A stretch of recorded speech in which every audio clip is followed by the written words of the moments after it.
through and she's like, what's on your face? And like, what are you guys all dressed up for? Are you in a band? And we were like, oh, we're Hare Krishnas. We have the chance to say Hare Krishna. What? Yeah, Hare Krishna. Hare what? Krishna. And then she's like, well, what do you do? I'm like, we chant Hare Krishna. We go around the world and we chant. And she goes, well, sing. Something. We're like, okay. And so we started singing. She goes, well, loud so everyone can hear. And we're like, okay. So we started doing, I think, Krishna Govinda, No. Krishna Govinda, Govinda Gopala, Bhaja Murali.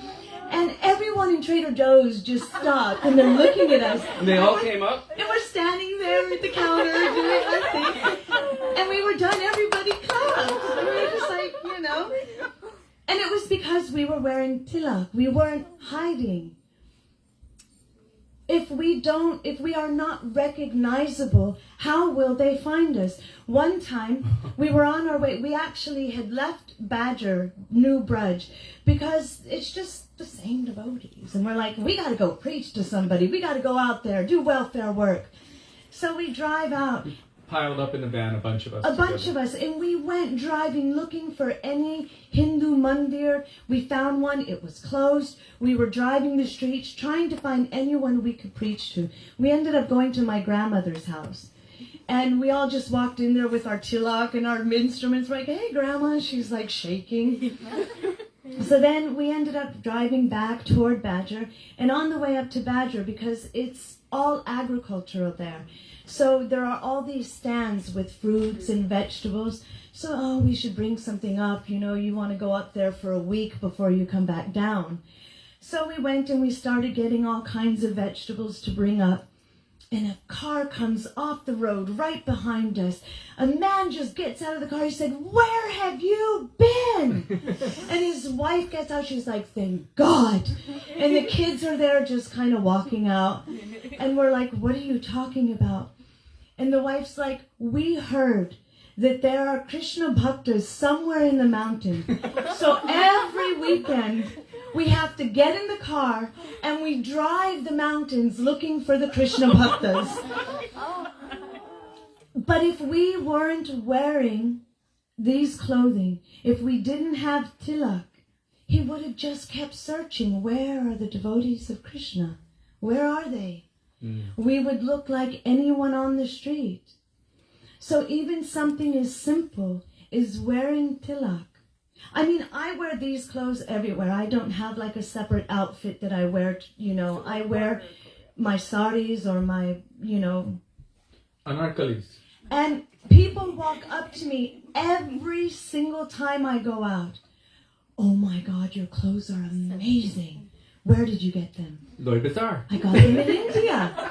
I stayed in India for the lockdown of COVID. I stayed in a place called Vrindavan and I start name dropping. Where is that? Right on the banks of Jamuna. It's in between Agra and Delhi, and then I start talking about Vrindavan. I'm a Hare Krishna. I chant Hare Krishna and I lived there, and oh my God, I want to go to Vrindavan. I'm like, yeah, me too.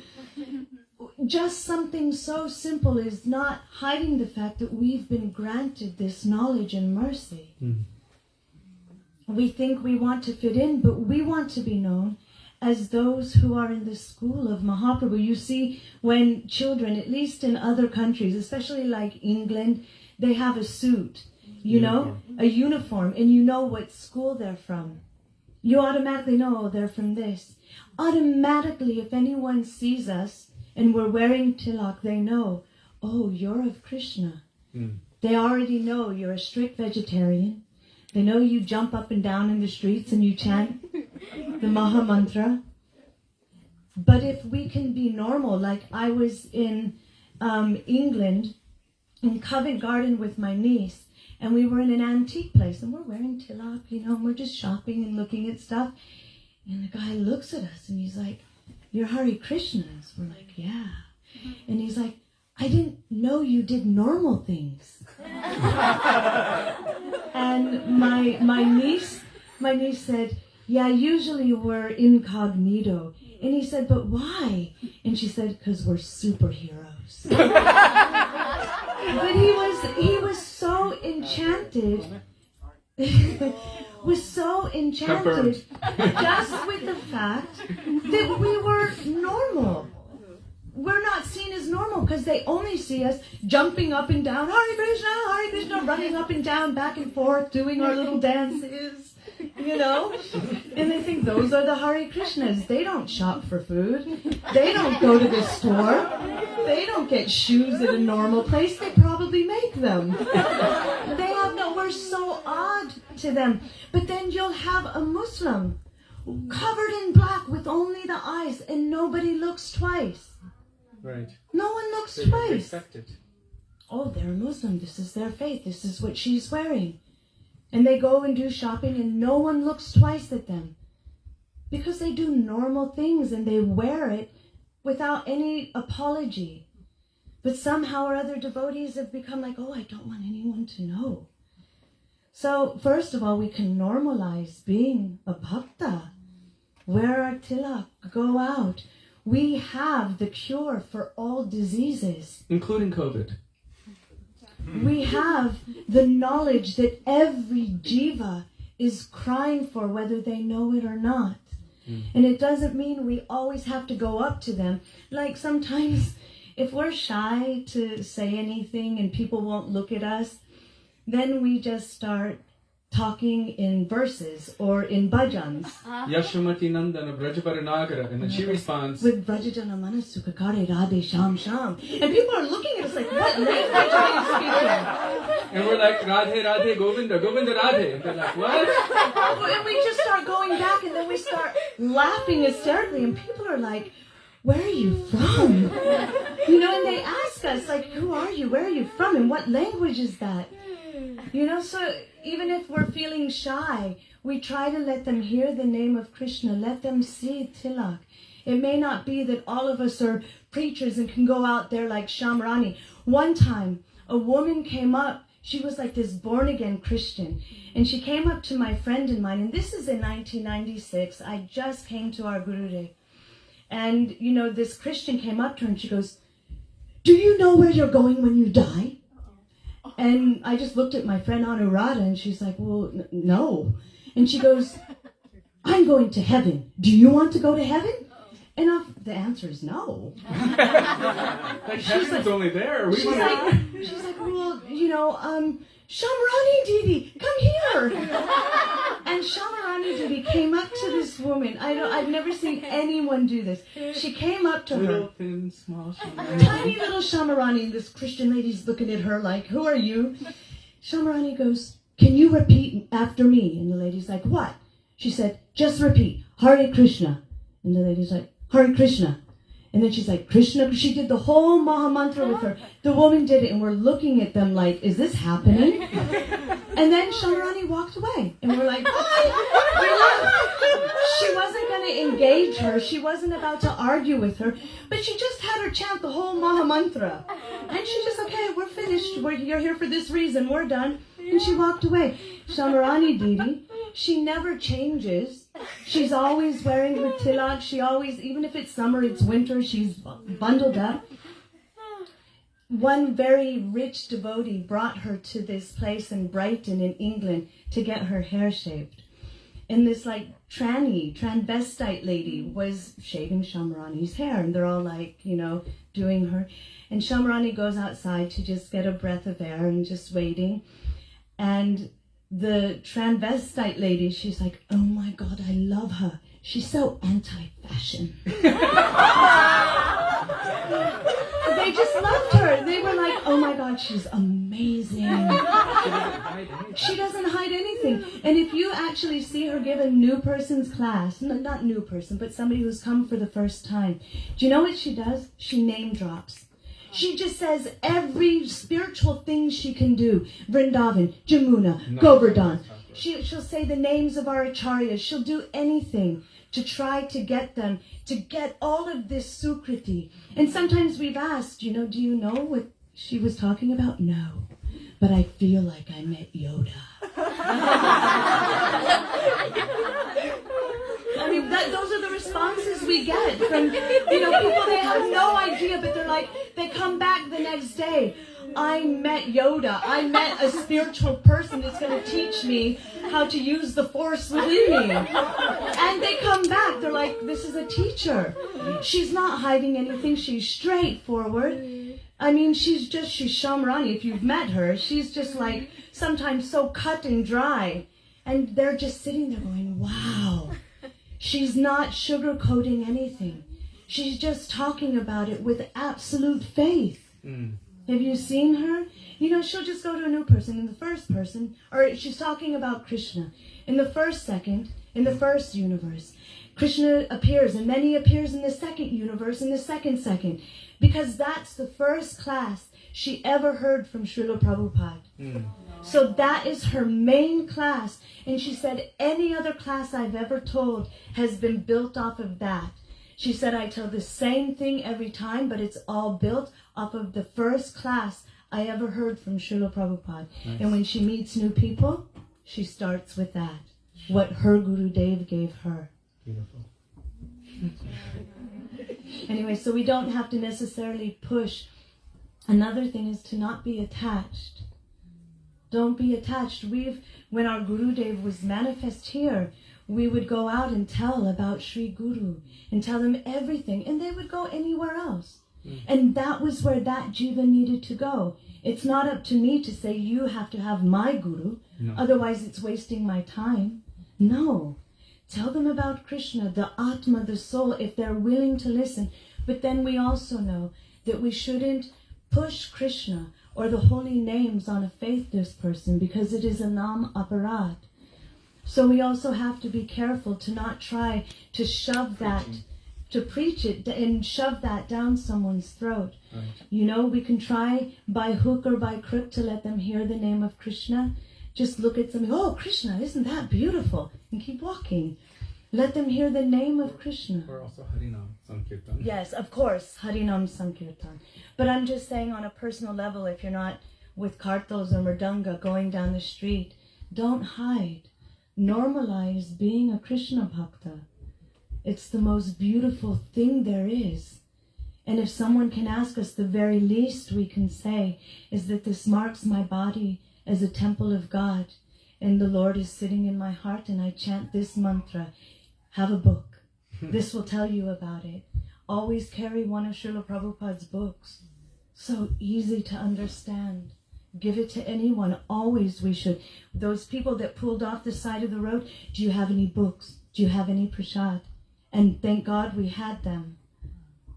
So there's always a way we can give Krishna without having to be fanatics, trying to push Krishna on others. Because automatically people are like, that's Chaitanya Mahaprabhu inaugurated the Harinam Sankirtan, public chanting of the holy names of the Lord. In that case, you're not going into someone's personal space, but they can choose to avoid you or come to you as they like. But yet, that vibration is purifying the collective consciousness, whether they realize it or not. So even if that person doesn't want to look at you or talk to you now, after 5 years or 10 years, or maybe some time longer or shorter, they may go, what are you guys all about?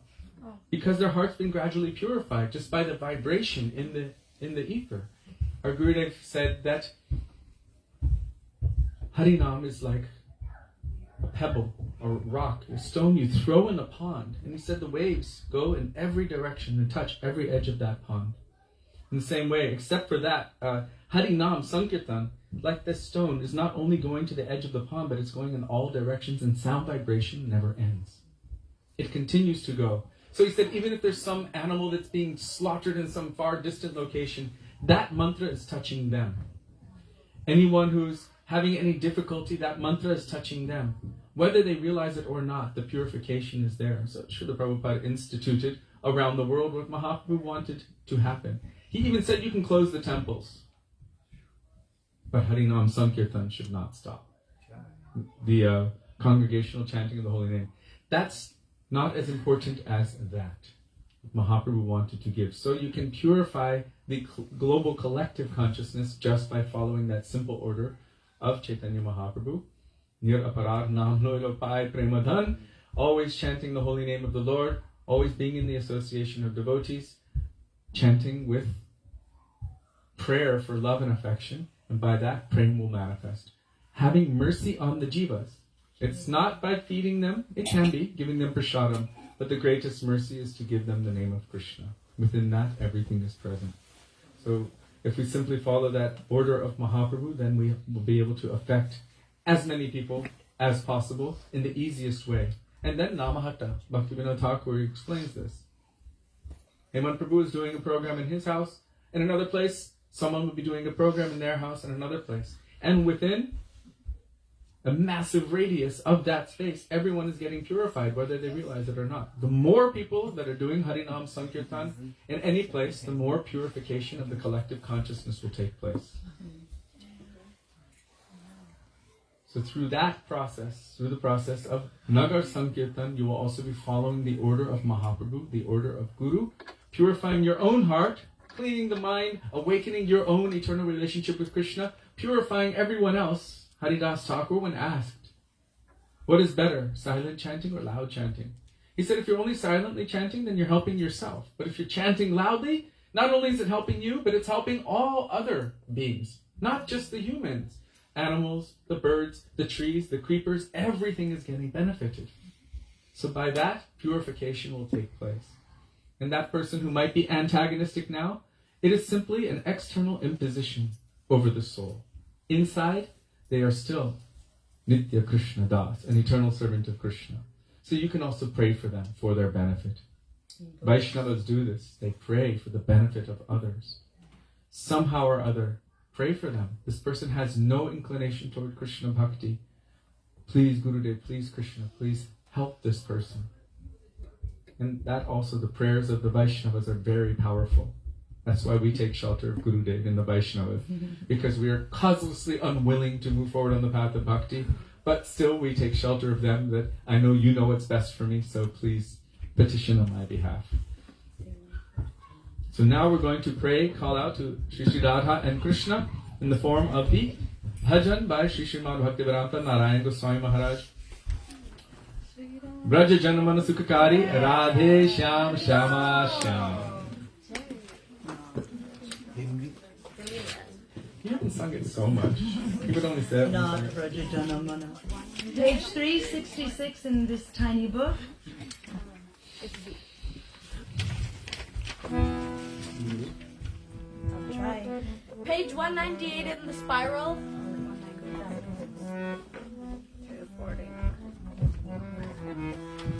198 on spiral. And 249 in non-spiral. Non-spiral 249. Shri. I'll try. Shri Radhe Braja Janamana Sukhakari Radhe Shama Shama Shama. Shri Radhe Braja Janamana Sukhakari.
Krishna, Krishna Krishna Hare Hare,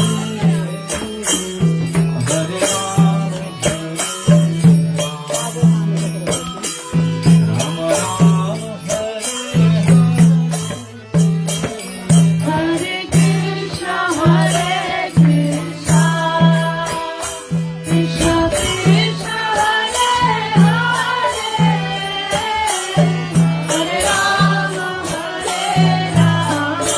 Hare Rama,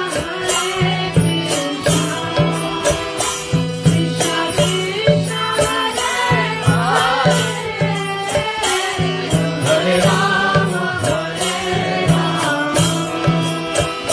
Rama Rama,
Hari Bol, Hari Bol, Hari Bol, Hari Bol, Jai Jai Bol, Hari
Jai Shri Shri Guru Gauranga Gandharvika Giridhari Radha Vino Bihari Radha Govinda Radha Madhava Radha Sham Sundar Juki Jai Nitya Lila Prabhu Vishnu Par Ashtotan Shri Shri